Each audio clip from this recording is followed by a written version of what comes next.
Is recognized. Thank you, Mr. Speaker. Today, I want to stand in support of this very important veteran supplemental bill. My district, as you know, is home to one of the largest veteran populations in the country. From World War II to the global war on terror, we take pride in knowing that our sons and daughters have answered their nation's call to duty time and time again without hesitation.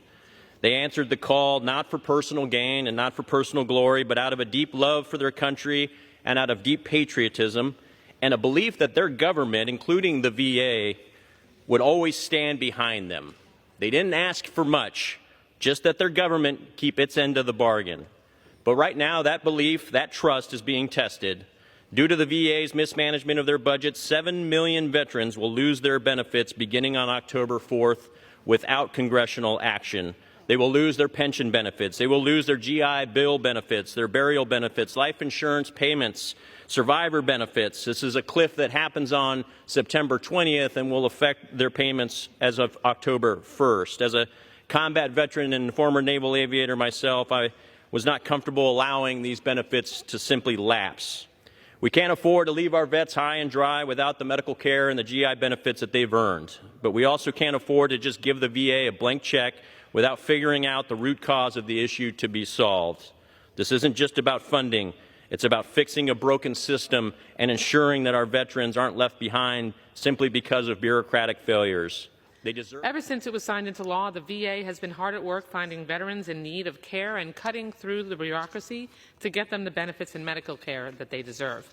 There are now a record number of veterans receiving disability or compensation benefits, 6.6 million.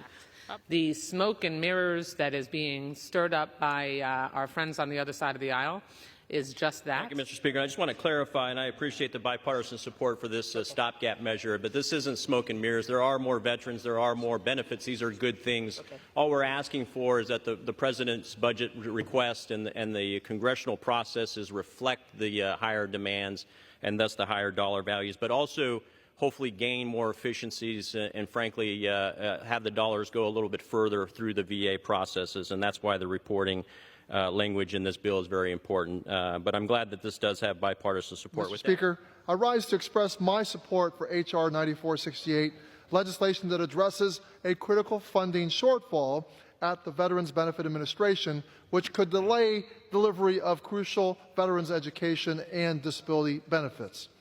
Now, when we passed the Honoring Our Pact Act into law, we intended that VA move quickly to implement the law. This speed was necessary so that veterans who needed care and benefits could receive them as quickly as possible.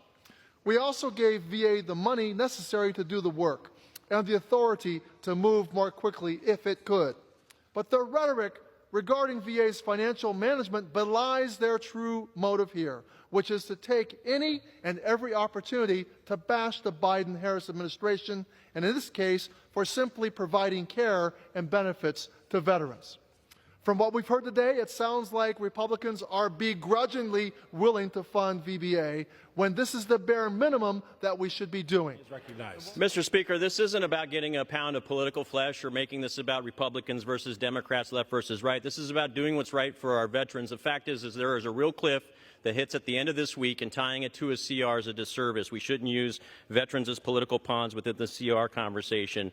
And facts are stubborn things. The executive branch owns the VA. The VA is part of the executive branch. And before we discuss the $12 billion shortfall in FY25 funding, we should require a root cause analysis to be done on why we have a shortfall this year itself. From there, we will move forward. You have our commitment as a Republican majority that we will never let the benefits of our veterans lapse as a result of anything, much less frankly lack of oversight by the executive branch. With that, I want to support this legislation, which will provide our veterans, this nation's veterans, with the benefits that they have duly earned in their selfless service and sacrifice to our nation. Veterans Affairs is imminently facing a shortfall. Why? Don't listen to mismanagement and other things. Why? Because of successful efforts of the administration to identify and reach veterans across the country who are entitled to these benefits.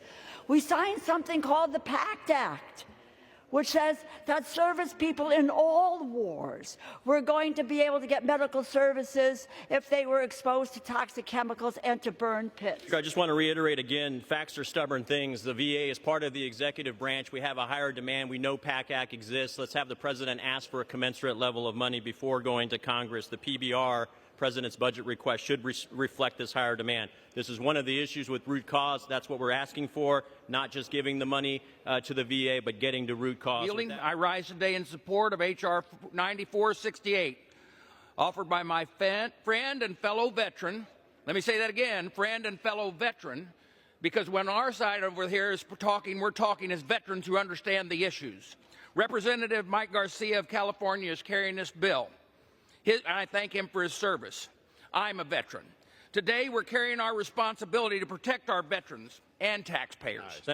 Speaker, just a reminder, there's $140 billion cash on hand by the VA and discretionary dollars for FY25. This bill works to close the gap for FY24 to the tune of $2.88 billion. This is an opportunity for every single member of Congress to show their support for our veterans across the nation, 7 million of them.